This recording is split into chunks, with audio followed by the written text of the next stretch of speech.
Graças a Deus, estou aqui de volta, sobrevivendo pela graça do Senhor. A gente prefere fazer com saúde, né? Mas se o Senhor prefere que a gente faça sem saúde, a gente faz sem saúde também. O importante é continuar. Mas estou bem melhor, graças a Deus. Então vamos nós, né, para o nosso assunto, o assunto de hoje: mulheres e sexo, mentiras que escravizam e verdades bíblicas que libertam. Vamos falar sobre o assunto de um dos meus livros. E, infelizmente, nesse assunto, dentro das igrejas, nós temos tido um outro professor. Infelizmente, na maioria das igrejas, né? Claro, não são todas. Eu sei que existem igrejas que falam, tratam desse assunto, mas em muitas nós temos sido doutrinadas pelo inimigo das nossas almas. Porque esse é um assunto, gente, que ninguém fica sem resposta. Se você não acha a resposta no lugar certo, você vai procurar em algum lugar. E aí você vai achar. Só que você vai achar respostas que são baseadas aí nesses dois trechos. 1 João 5,19, o mundo todo está sob o poder do maligno. Então, se a resposta não vem das escrituras, não sai de dentro da igreja, sai dele. E quando ele mente, ele fala a sua própria língua, pois é mentiroso e pai da mentira. Então, quando a gente aprende e é doutrinada pelo maligno em qualquer assunto, a gente é doutrinada a partir de mentiras. E nós vamos ver algumas dessas mentiras que têm sido ensinadas e qual é a verdade bíblica que nos liberta. Mentiras disfarçadas de verdades. E aqui um trecho do meu livro. Satanás enganou Eva com uma combinação inteligente de meias verdades e mentiras disfarçadas de verdade. Ele começou com o plantio da semente de dúvida em sua mente sobre o que Deus tinha realmente dito. Satanás continuou usando a mesma estratégia para enganar as pessoas hoje. Ele não aparece como um anjo do mal, apresentando as consequências das suas ideias. Em vez disso, ele pretende oferecer algo mais interessante do que o que Deus nos dá. Às vezes, ele usa os próprios desejos pecaminosos dos nossos corações para nos influenciar. Ele nos oferece o que queremos mais do que obedecer a Deus. Ele diz que isso vai trazer felicidade ou prazer e nós acreditamos.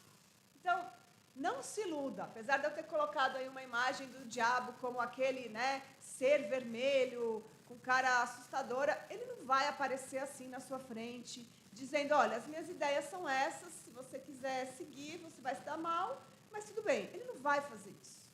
Não vai. Ele vai agir mais ou menos assim. Ele não tem como possuir o nosso corpo, porque quem é que habita no nosso corpo? O Espírito Santo. Né? Se nós somos salvos por Cristo, o Espírito Santo habita em nós. Ele não tem como nos possuir. Mas ele conhece a humanidade. Ele estava no Éden. Ele sabe que nós fazemos o que fazemos porque queremos o que queremos. Então ele pega os desejos do nosso coração, que muitas vezes são desordenados, estão em lugares errados, e ele coloca ali diante de nós. E a gente faz igual a esse bichinho simpático aí da figura. A gente segue para onde o nosso coração mais deseja. E dessa maneira ele nos desvia, nos engana. Mas Deus, essas são as minhas duas palavras preferidas nas Escrituras, porque elas sempre vêm seguida de constatações terríveis sobre a nossa natureza, sobre como somos caídos, sobre nós, por nós mesmos, não temos como sair de onde a gente está. Mas Deus muda tudo. Então a gente não precisa ter medo das mentiras que o diabo conta e não precisa achar que é uma condenação. Não. O Senhor já nos deu tudo o que nós precisamos através do conhecimento dele na sua palavra. Pedro escreveu assim: seu divino poder nos deu todas as coisas que necessitamos para a vida e para a piedade, por meio do pleno conhecimento daquele que nos chamou para a sua própria glória e virtude. Por intermédio destas, ele nos deu as suas grandiosas e preciosas promessas, para que por elas vocês se tornassem participantes da natureza divina e fugissem da corrupção que há no mundo causada pela cobiça. Então, nós podemos, sim, vencer essas mentiras do maligno. Tiago escreveu que nós devemos nos sujeitar a Deus e resistir ao diabo, e ele vai fugir de nós. Nós não precisamos aprender estratégias de exorcismo para nos livrar do maligno. Nós precisamos resistir firmes na fé, e ele vai fugir de nós. É o que a gente precisa fazer. Então vamos ver algumas das mentiras que o diabo diz e quais são as verdades bíblicas sobre sexo. Primeira mentira. E aí vocês vão ver, deixa eu falar mentira aqui, depois eu vou falar dos extremos. Primeira mentira. Sexo é algo impuro, errado, vergonhoso e não deve ser falado no meio cristão. Então, as mentiras, elas vão, como eu falei ontem, né? Todos os nossos erros, a maioria, na vida cristã, eles vão de um extremo ao outro. As mentiras sobre sexo, a mesma coisa, elas vão de um extremo ao outro. O primeiro extremo é que seria algo errado, vergonhoso e que nós não podemos falar na igreja. Esse é o primeiro extremo. Mas será que isso é verdade? Claro que não, né? Se eu já estou falando que é mentira, porque não é verdade. Não, eu nem vou perguntar isso. Não é verdade, é uma mentira. Vamos ver o que Deus fala sobre isso. Vamos ver como foi o relato da criação. Gênesis 1. Assim Deus criou o ser humano à sua imagem. A imagem de Deus o criou, homem e mulher os criou.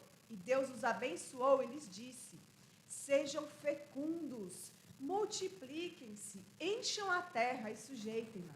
Tenham domínio sobre os peixes do mar, sobre as aves dos céus e sobre todo animal que rasteja pela terra. Deus viu tudo o que havia feito, e eis que era muito bom. Houve tarde e manhã o sexto dia. Então Deus cria dois seres diferentes e complementares. Diferentes e complementares, inclusive na anatomia. Foi o Senhor quem desenhou homem e mulher. Foi o Senhor que decidiu como o nosso corpo funcionaria. Foi Ele que determinou, foi Ele que mandou esses dois se multiplicarem e encherem a terra, serem fecundos. Gente, Deus é Deus. Ele podia ter feito do jeito que Ele quisesse. Ele podia ter determinado que se você comer essa fruta aqui, chamada pera, você ia engravidar e ia multiplicar. Podia ter sido assim? Ele podia fazer do jeito que ele quisesse. Se você espirrar, você vai engravidar. Podia ser desse jeito. Mas não. Ele desenhou os órgãos, ele decidiu como iria funcionar, ele decidiu que seria o homem e a mulher, e assim que eles iriam se multiplicar. E ele cria tudo isso e ele diz: é muito bom. Tudo que ele tinha criado era bom, e ele finaliza na criação com homem e mulher, manda se multiplicar, e é muito bom. Então, já estamos vendo claramente que quem criou o sexo foi Deus. Diferente do que o mundo quer empurrar isso para cima do diabo, né? Como se o diabo fosse o cara legal, que quer que a gente tenha prazer, e Deus fosse o cara chato, que é aquele que não quer nada de legal para a gente. Tem até um videozinho que circula aí nas redes sociais, né? Um senhorzinho falando que quer ser crente é difícil, porque você não pode mentir, você não pode roubar, você não pode se adulterar, você não pode fazer nada, né? Então, como se Deus fosse aquele cara estraga prazer. Mas, na verdade, quem criou o prazer foi Deus. Aqui a gente está falando só de multiplicar, né? Mas não é só isso, a gente vai ver já já. A instituição do casamento, em Gênesis 2, por isso o homem deixa pai e mãe, se une à sua mulher e tornam-se os dois uma só carne. Ora, o homem e a sua mulher estavam nus e não se envergonhavam. Então, quando Deus cria, manda eles se multiplicarem. O relato aqui é que eles tinham total liberdade, intimidade, não tinha vergonha, não tinha do que se esconder, nem um do outro, e principalmente nem de Deus. Então, Deus criou o sexo como algo bom, puro. Agora, o pecado mudou tudo isso. E aí eu já vou falar uma coisa para vocês que nós precisamos entender isso. Adão e Eva foram os únicos na face dessa terra que experimentaram a sexualidade perfeita. E eu espero que com isso eu já tenha começado a confortar o seu coração. Você não é a única pessoa na face da terra que acha que tem uma coisa errada com você. Todas nós temos lutas nessa área. Todas. São várias as formas de ter lutas nessa área e todas nós temos alguma lá no mundo. Nós vamos lutar. Então, como eu falei, não é só para procriação. Por que eu sei que não é só para procriação? Porque a Bíblia fala. Olha aqui o trecho em Provérbios, capítulo 5, Salomão instruindo seu filho. Ele diz assim: beba das águas da sua cisterna, das águas que brotam do seu próprio poço. Por que deixar que as suas fontes transbordem pela sua esposa, sempre o fartem de prazer e sempre o embriaguem os carinhos dela? Por que, meu filho, ser desencaminhado pela mulher imoral? Por que abraçar o seio de uma leviana? E aqui, quando a Bíblia está falando de seio, ela está falando de seio, tá? Ela não está falando dos montes, não. Tá? É isso mesmo que você ouviu. Deus está tratando sobre esse assunto. Salomão está instruindo o seu filho sobre isso. O prazer sexual no casamento é algo abençoado pelo Senhor. Aqui, nesse trecho, não está falando da procriação, está falando do prazer, do deleite para o casal. Também em Hebreus, diz assim: digno de honra seja entre todos o matrimônio e o leito sem mácula. Porém, aos que se dão à prostituição e aos adúlteros, Deus os julgará. E aí a palavra leito, ela está de propósito, aí, entre aspas, porque no original a palavra aqui é coito. O que a Bíblia está falando nesse trecho é que digno de honra seja o ato sexual dentro do casamento. Mas Deus vai julgar aqueles que praticam isso de uma forma que não foi a planejada por ele. Ele determinou que isso fosse feito debaixo de uma aliança. Os dois deixam pai e mãe, eles entram numa aliança e aí eles se tornam uma só carne. Dessa maneira é abençoado. Mas Deus julgará os que se dão à prostituição e os adúlteros. Ou seja, quem se envolve antes do casamento e quem se envolve fora do casamento. Tudo isso é condenado pelo Senhor. Mas debaixo ali do casamento é uma bênção. Não é errado, não é impuro, não é vergonhoso. Agora, como Deus fala de uma maneira específica, nós também precisamos tratar de uma maneira específica. E aí, às vezes, a igreja cai num erro de um outro lado, que é falar de uma maneira vulgar. E aí pega e convida sexóloga, não sei das quantas, para falar para os casais. Já começou errado. Porque a mulher não devia estar ensinando esse assunto para os casais, né? Deus não trata desse assunto de uma maneira muito gráfica. As Escrituras, elas têm um livro inteiro que trata do amor romântico e sexual, que é o Cântico dos Cânticos. E nesse livro, a linguagem que Deus usa é uma linguagem cheia de metáforas, é uma linguagem delicada. Ele não é explícito na maneira de tratar. E nós também não deveríamos ser. Então, deve ser falado na igreja? Sim, em momentos adequados, da forma adequada e com cuidado. Mas a gente deve falar, a gente precisa orientar. Então, já foi a primeira mentira. Segunda mentira, é pecado ter desejo sexual. E eu acho essa daqui muito importante a gente trazer quando nós temos solteiras. Porque muitas vezes as solteiras, elas ficam se sentindo extremamente culpadas por terem o desejo. Como se ter o desejo já fosse pecado. Isso não é verdade. O Senhor nos fez seres sexuais. Ele nos deu essa capacidade de ter o desejo. A questão é que esse desejo só pode ser satisfeito no casamento. Então, o ter desejo em si, ele não é pecado. A questão é para onde você vai quando tem esse desejo e você não pode satisfazer. Não é hora. Como eu falei, o livro de Cântico dos Cânticos, que vai tratar muito sobre esse assunto, ao longo do livro, ele tem algumas fases. Então, ele começa tratando antes do casamento. Os primeiros capítulos, esse casal ainda não se casou. No capítulo 5, acontece de fato o casamento, e depois, no capítulo 5, nós temos a vida de um casal casado. Mas o que a gente observa em alguns trechos? Mesmo antes do casamento, que essa esposa, ela demonstra que tem desejo. Só que também a gente vê no Cântico dos Cânticos ela dizendo que o desejo não deve ser despertado antes do tempo. Então, no capítulo 1, ela fala: beije-me com os beijos da sua boca, porque o seu amor é melhor do que o vinho. Ela deseja o seu noivo. Aqui no capítulo 5, já o casamento já aconteceu. O seu falar é muito suave, sim, ele é totalmente desejável. Assim é o meu amado, assim é o meu esposo, ó filhas de Jerusalém. Capítulo 7. Venha, meu amado, vamos fugir para o campo, passamos a noite nos povoados. Vamos levantar cedo e olhar as parreiras para ver se já começaram a brotar, se as flores estão se abrindo, se as romãzeiras já estão em flor. Ali eu lhe darei o meu amor. Então, ela deseja o seu marido e ela fala isso para ele.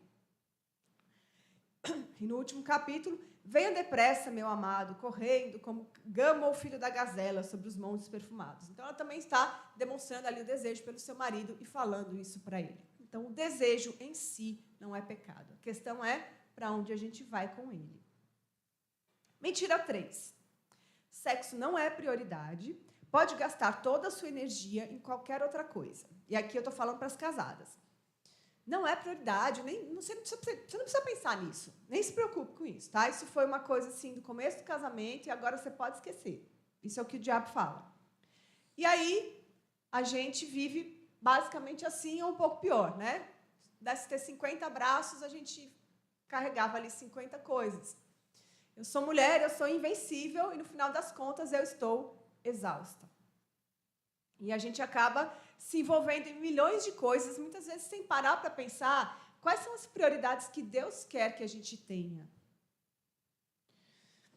E aí o que a gente percebe, claro, nas Escrituras, claro, em primeiro lugar, Deus, na nossa vida, esse primeiro lugar é inegociável, é dele. Segundo lugar, marido. Porque marido é aquele relacionamento de uma só carne, não existe nenhum outro relacionamento nas Escrituras onde os dois se tornam um só. Os filhos, eles vêm e uma hora eles vão.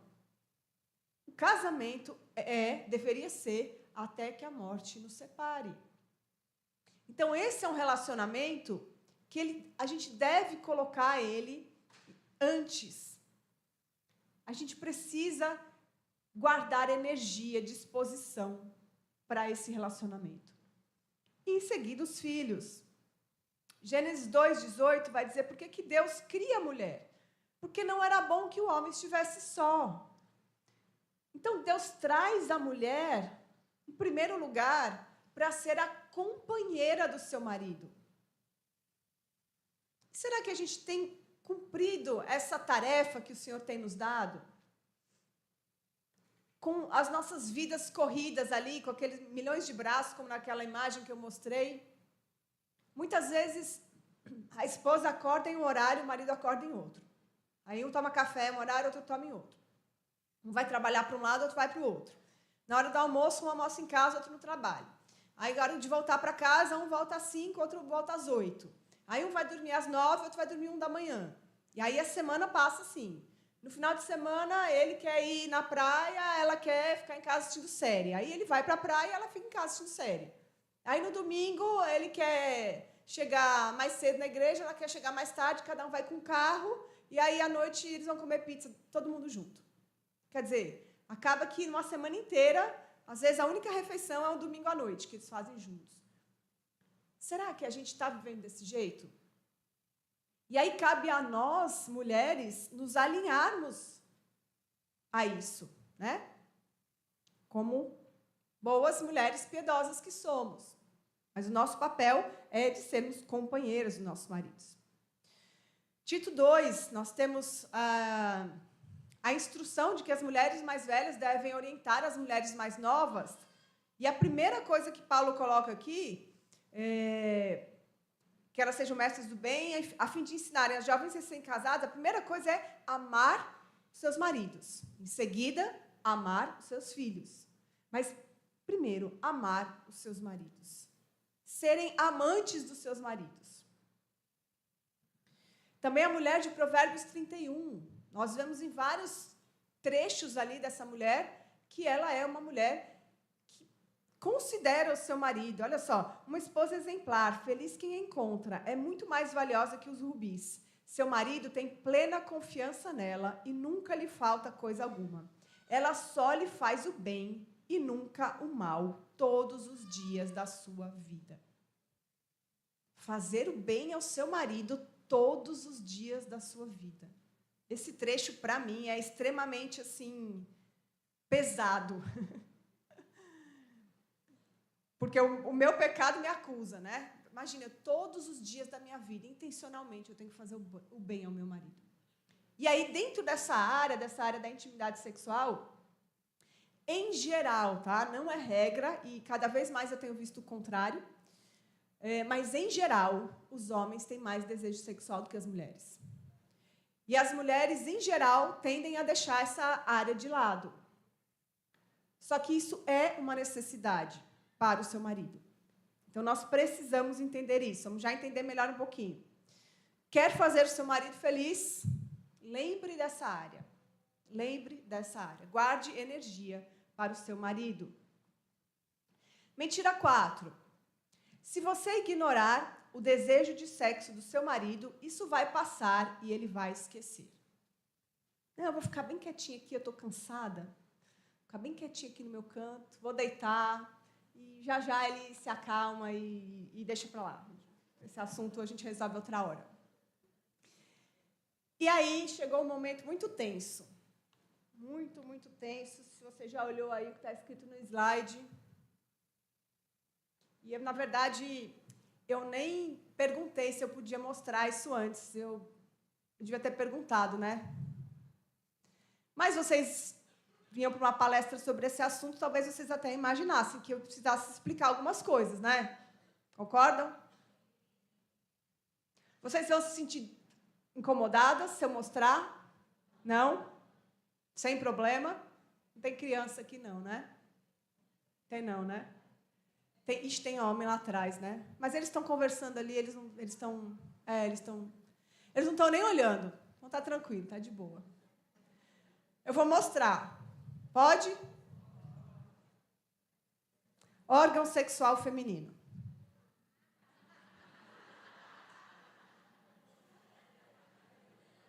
Os homens até desceram a escada, ó. Eu não sei se eles viram isso. Eu não sei se foi por isso, mas foi muito engraçado, que eles de repente desceram ali, né?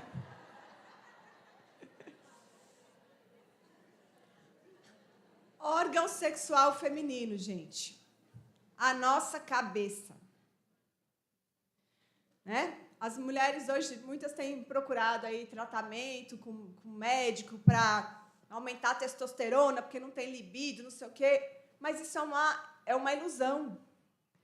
O pouco de testosterona que a mulher tem já deveria ser o suficiente para ela ter uma vida sexual normal. O problema da falta de libido não está nos seus hormônios. Está no seu órgão sexual. Seu órgão sexual é a sua cabeça. Por quê? Porque a gente tem essa capacidade de fazer 1000 coisas ao mesmo tempo, não é? Então, o marido chega todo romântico, começa a te abraçar, te dar beijinho, aí você olha para cima e você vê, eu não acredito que ele não trocou essa lâmpada. Acabou.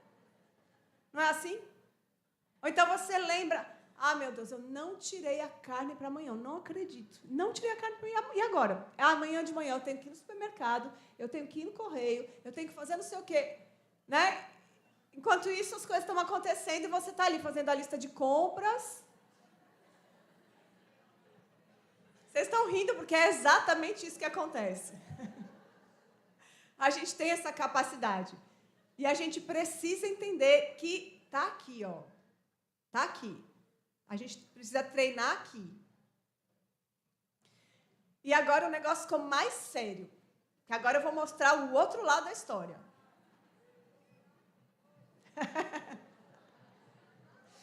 Aí vocês não sabem se vocês estão mais tensas, se vocês estão mais aliviadas, vocês agora não sabem nem o que pensar sobre o que vai acontecer aqui, né? Mas eu já mostrei o feminino, eu tenho que mostrar o masculino. Então eu vou mostrar para vocês. Órgão sexual masculino. Os olhos. Os homens são visuais. Nós, mulheres, somos relacionais. A gente se estimula pelo relacionamento, pela história, pelo tratamento, pelo carinho. Eles olhou, pronto. Por isso que a indústria pornográfica é o monstro que é. Não precisa nem ter cabeça. Não precisa. Para eles não precisa. Não, é desnecessário. Porque eles são atraídos pelo que eles veem. Eles são estimulados pelo que eles veem. E aí, tudo isso aqui que eu falei, em relação ao órgão sexual feminino e masculino, isso tem implicações muito sérias para nós. Uma delas, cuidar da nossa aparência para o nosso marido. E aqui, dentro dessa, tem algumas ramificações. Nos 8 capítulos de Cantares, o esposo fala 12 vezes que a sua amada é formosa. Além disso, descreve tudo o que acha belo no corpo dela. E eu não estou levantando aqui a bandeira de que você tem que estar com o seu corpo ali perfeito. Não é isso. É que o homem, ele é atraído pela figura feminina. E ele não sabe a diferença entre estria, celulite, ele não sabe. Tá? Para eles, isso não importa como a gente se incomoda. Eles não estão incomodados com isso. Eles gostam da figura da mulher. E da mulher deles. Então, eles se atraem por isso. Também a mulher adúltera de Provérbios, ela usa de sensualidade no vestir, porque ela sabe que vai atrair os olhares dos homens. Olha o que Provérbios fala. Da janela da minha casa olhei através da grade e vi, entre os inexperientes, no meio dos jovens, um rapaz sem juízo. Ele vinha pela rua, próxima à esquina de certa mulher, andando em direção à casa dela. Era crepúsculo, o entardecer do dia.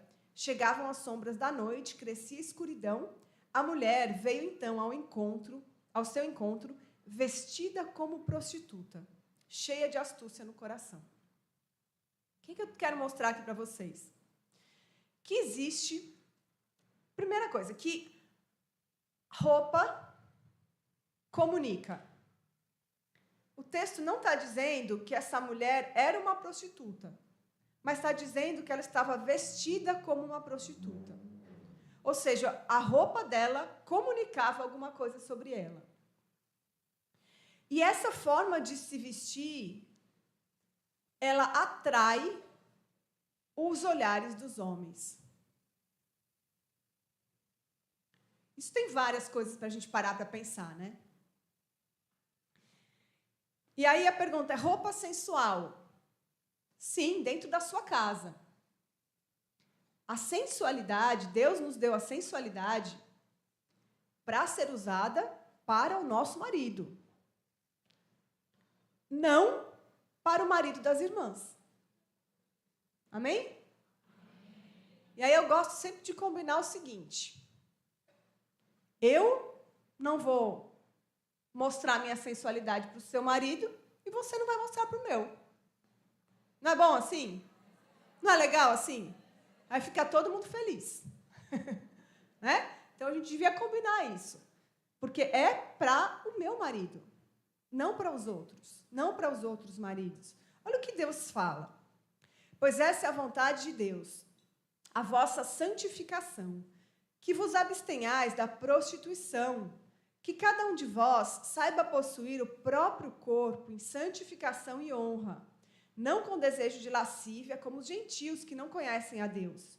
E que nessa matéria ninguém ofenda, nem defraude o seu irmão. Porque o Senhor, contra todas essas coisas, como antes vos avisamos e testificamos claramente, é o vingador.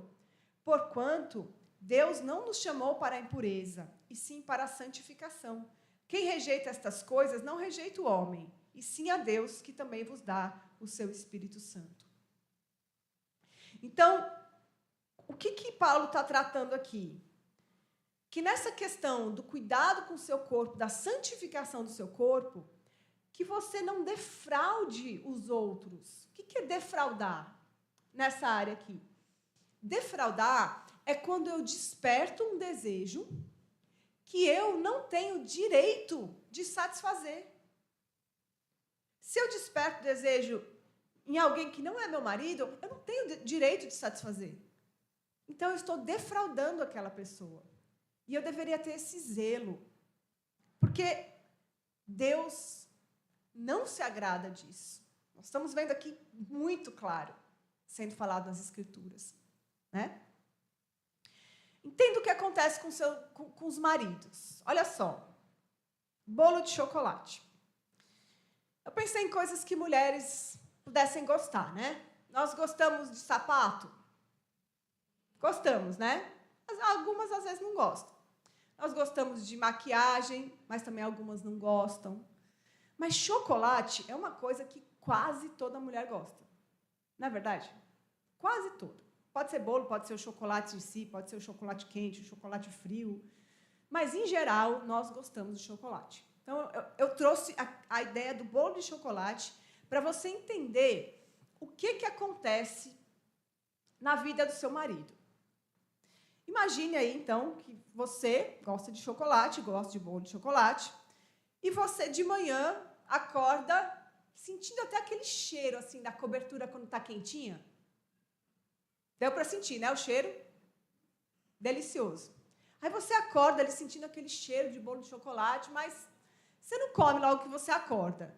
Tudo bem. Aí você vai se arrumar ali para trabalhar, aí você sai do seu carro dirigindo, aí você, na rua, você vê vários outdoors com bolo de chocolate. Vários. Propaganda de carro com bolo de chocolate, propaganda de celular com bolo de chocolate. Parece tudo que tem bolo de chocolate. Aí você chega no seu trabalho, tem bolo de chocolate. Né? De gravatinha até. O bolo de chocolate do trabalho é mais arrumadinho. Tem uma gravatinha, bolo de chocolate.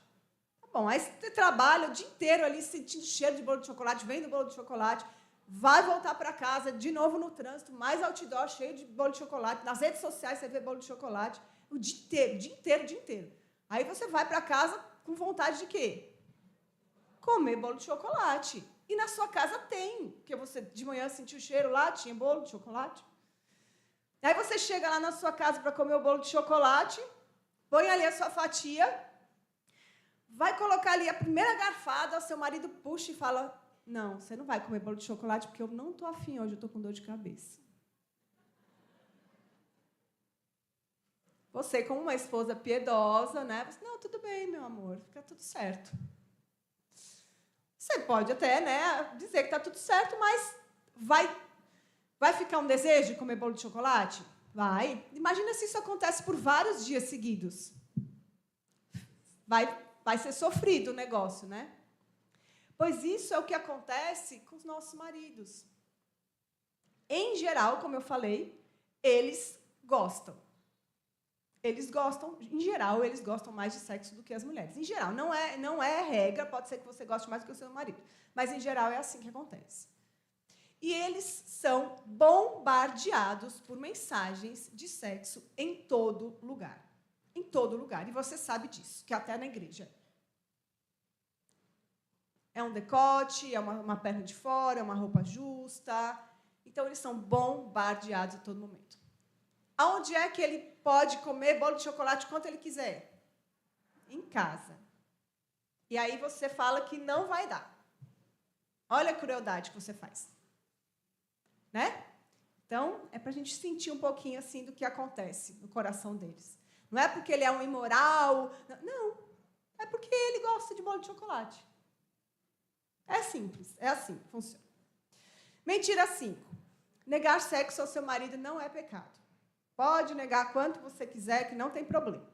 Não é o que o apóstolo Paulo fala. O apóstolo Paulo fala assim, que o marido deve cumprir os seus deveres conjugais para com a sua mulher e, da mesma forma, a mulher para com o seu marido.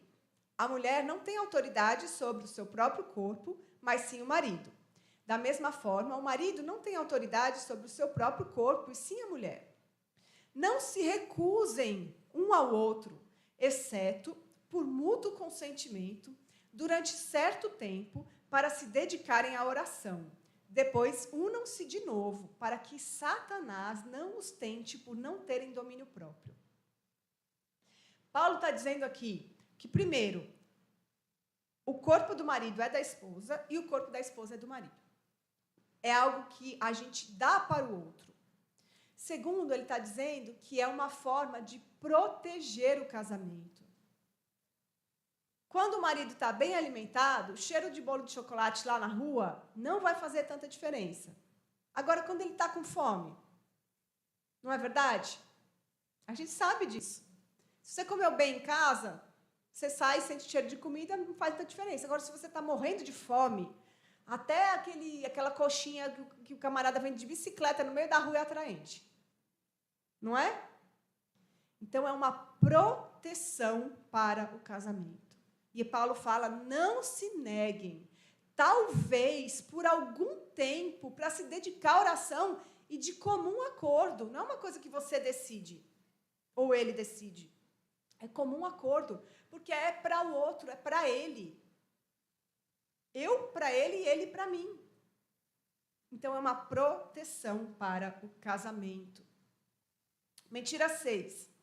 Sexo é primeiramente para satisfazer o meu prazer. É para mim, por isso só tem quando eu quero. E a gente muitas vezes vive assim. Só que, a gente acabou de ver, o marido cumpre os seus deveres para a sua esposa e a esposa cumpre os deveres para o marido. Então, não é para mim, é para o outro. É para o outro, é algo que eu dou para o outro. O amor, ele é paciente, bondoso. O amor não busca os seus próprios interesses, mas o interesse do outro. Paulo vai falar a mesma coisa aos Filipenses. Não façam nada por interesse pessoal ou vaidade, mas por humildade, cada um considerando os outros superiores a si mesmo. Não tendo em vista somente os seus próprios interesses, mas o interesse dos outros. Então, nós devemos pensar no interesse do outro. Perfeição no casamento é a esposa pensar no interesse do marido e o marido pensar no interesse da esposa. Pronto, seria a perfeição. Mentira 7, aí a gente vai para o outro extremo, né? O primeiro extremo foi errado, não deve ser falado na igreja, é vergonhoso. O outro extremo pode tudo entre quatro paredes. Casou, liberou geral. Gente, pelo amor de Deus. O coração do ser humano é uma porcaria. Imagina, será que Deus teria coragem de falar em alguma área da nossa vida? Ó, nessa área aqui, você pode liberar geral, aqui é o que você quiser. Será que isso combina com a fé cristã? Absolutamente não. Existem limites que o Senhor coloca. Primeiro, a glória dele. Quer comais, quer bebais, ou façais tudo para a glória de Deus. Não, é tudo até comer e beber, mas aí, entre quatro paredes, aí liberou. Aí a gente faz o que a gente quiser. Porque Deus não está vendo, Deus não está lá. Que mentira, né? Não tem... Absolutamente não faz sentido. Devemos respeitar o princípio de viver em amor. Sejam imitadores de Cristo, como filhos amados, vivam em amor, como Cristo nos amou e se entregou por nós, como oferta e sacrifício de aroma agradável a Deus. E aí a imoralidade sexual é quando eu uso o outro para o meu prazer.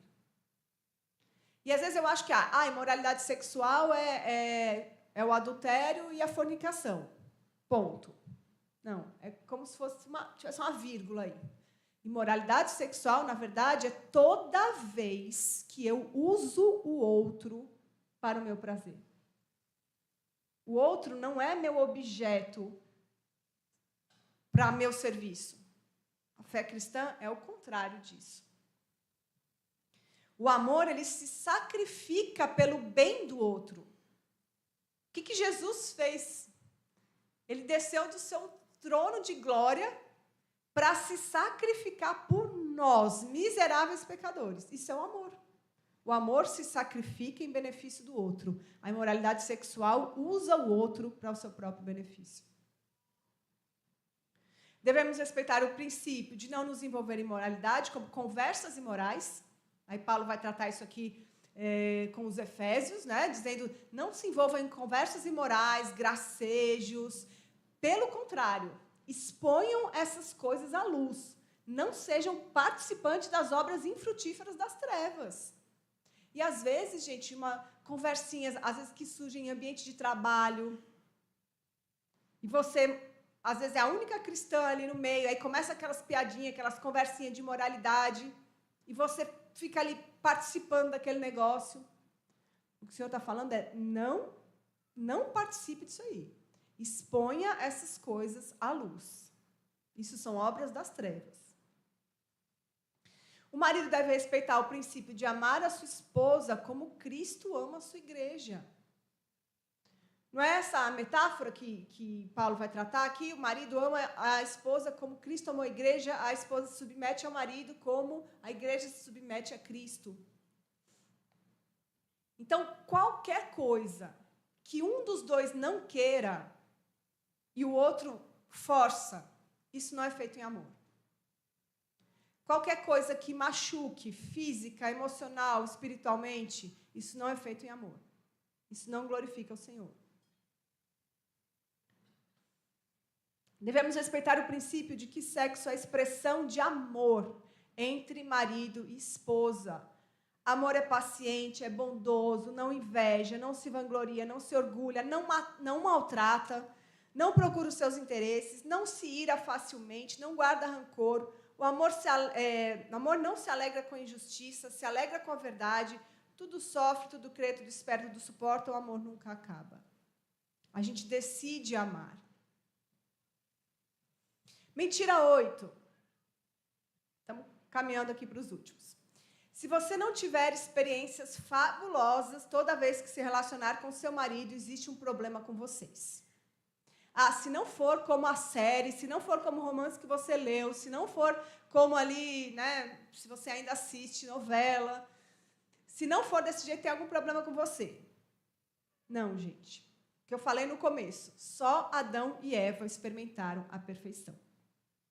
Sexo não é performance, sexo é expressão de amor. Dentro de um casamento cristão que deve durar até que a morte os separe, vai ser rotineiro na grande parte do tempo e isso não tem nenhum problema. Não é algo que está dando errado no seu casamento, não é isso. E outra coisa, passa por fases. E se você está passando por uma fase ruim, não ache que o seu casamento acabou por causa disso. Não acabou. Acabou porque não está dando certo nessa área. Quantas fases não tem um casamento? Agora não está dando certo, daqui a pouco as coisas se resolvem, aí volta a dar certo, e daqui a pouco alguém fica doente, aí morre alguém. São fases. E a intimidade sexual vai passar por essas fases. Não se desespere. Isso é normal. O mundo vai dizer que não é normal, que você precisa colocar coisa para apimentar, que você... Olha só, gente. Eu conversando outro dia com uma... Como a gente tem que tomar cuidado com conselhos que não vêm da palavra de Deus, né? Eu conversando com uma ginecologista, perguntando para ela essas questões de libido, né? E a relação com hormônio, né? Se isso realmente tem a ver com hormônio ou o que é. Aí ela falou, não, mas quando a esposa está com um problema de libido, é uma ginecologista não cristã, tá? Quando a esposa está com um problema de libido, o que a gente indica é que ela procura conhecer o seu corpo, né? Se masturbar, assistir umas coisinhas assim, né? Para ela poder, né? Descobrir ali o prazer dela. Aí ok. Mas eu fiquei pensando na minha cabeça. A mulher chega para a ginecologista, né? Porque são assuntos super íntimos e aí, às vezes você não tem coragem de falar com ninguém, você vai falar com a sua ginecologista. Aí você conta para ela o que está acontecendo.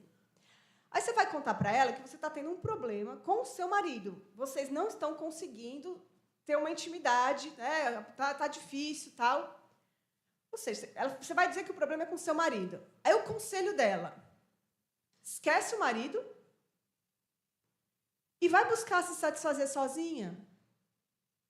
Como que isso pode ser uma solução? Isso vai afundar ainda mais o casamento. Porque se não dava certo quando você estava tentando fazer dar certo com o seu marido, quando você escuta o conselho de deixar o marido de lado e tentar sozinha, corre o risco de você descobrir que sozinha é melhor. Ou coisas muito piores que entram nessa vereda. Então, olha o risco que se corre. Como a gente tem que tomar cuidado. Mentira 9. Pornografia não faz mal a ninguém. Só um negocinho aqui para apimentar o casamento. É? Será? Tem pelo menos 12 danos que a pornografia causa a você, ao seu cônjuge e à sociedade. Pelo menos. Primeiro, exploração de pessoas que são tratadas como objeto para alimentar uma indústria milionária. Ninguém sabe e ninguém quer saber se aquelas criaturas que estão ali fazendo aquela humilhação, se elas têm família, se elas têm problemas, se elas estão passando necessidade. Ninguém quer saber isso. Usa-se aquelas pessoas para uma finalidade. Treina a sua mente para uma interação irreal. Casamentos estão sendo destruídos porque as pessoas estão treinando as suas mentes com aquele lixo da pornografia. E aí, quando chega no relacionamento de verdade, a pessoa quer imitar o que acontece ali, só que aquilo é uma encenação. Aquelas pessoas ali estão sendo usadas. Elas não estão fazendo aquilo ali porque elas gostam. E a mente é treinada naquele lixo. Várias pessoas me procuram com esse problema de que o marido não tem mais desejo. Tá? Por quê? O marido envolvido com pornografia. Ele só quer aquele tipo maluco de interação. E quando ele vai para a vida real, não acontece. E ele treinou, às vezes ele treinou a mente dele por mais de 20, 30 anos. Em geral, as pessoas têm o primeiro contato com pornografia com 6 anos de idade. 6 anos. Aí você pega alguém com 40 anos, 30 e poucos anos, olha o tanto de lixo que ela treinou já a sua cabeça. Treina o seu corpo para estímulos que você nunca receberá de outra pessoa. É o que eu falei do conselho lá da ginecologista. Ninguém vai saber estimular o seu corpo como você sabe. E se você entrar nessa, você vai piorar o seu casamento. Você vai ficar exigindo que o seu marido tenha uma performance que é sobre-humana. Ele não consegue isso. Ele é um ser humano. Mata as relações reais com falsas expectativas. Aumenta o isolamento. A pessoa que consome pornografia, ela faz isso isolada. Te leva a mentir. A pessoa não faz isso e sai contando para todo mundo. Leva a cobiçar e a adulterar. Você começa a ter uma vida dupla. E aquela fantasia toda você começa a levar para todos os lugares que você vai. Te faz culpada. Não é só um sentimento. É uma condição. A culpa, ela não é um sentimento em primeiro lugar. Ela é uma condição diante de Deus. Nós somos culpados quando nós violamos as leis do Senhor. Te envergonha. Você entra nessa vereda e depois você se sente suja, errada, envergonhada. Te ilude, fazendo você acreditar que ninguém sabe. Deus sabe. Contribui para a violência contra a mulher. E contribui para a violência contra as crianças. Foi feito um estudo nos Estados Unidos, eles dividiram aquelas pessoas naquele estudo em 2 grupos. Um grupo passou um tempo assistindo pornografia e o outro grupo passou o mesmo tempo assistindo coisas sobre a natureza. Depois, eles juntaram essas pessoas e contaram para essas pessoas relatos de violência contra a mulher, casos de violência contra a mulher. E aí pediram para essas pessoas dizerem qual seria a pena que esses criminosos mereciam. Quem passou o tempo assistindo pornografia deu penas muito brandas para os criminosos que cometeram violência contra a mulher. É como se na cabeça dessas pessoas a mulher merecesse sofrer, porque ela não vale nada. Acaba colocando todas as mulheres no mesmo conjunto. Passa a ver as crianças como objetos, gente. E eu sei que essa área é extremamente sensível e horrível, mas é uma realidade. Então, nós temos que combater isso dentro da igreja.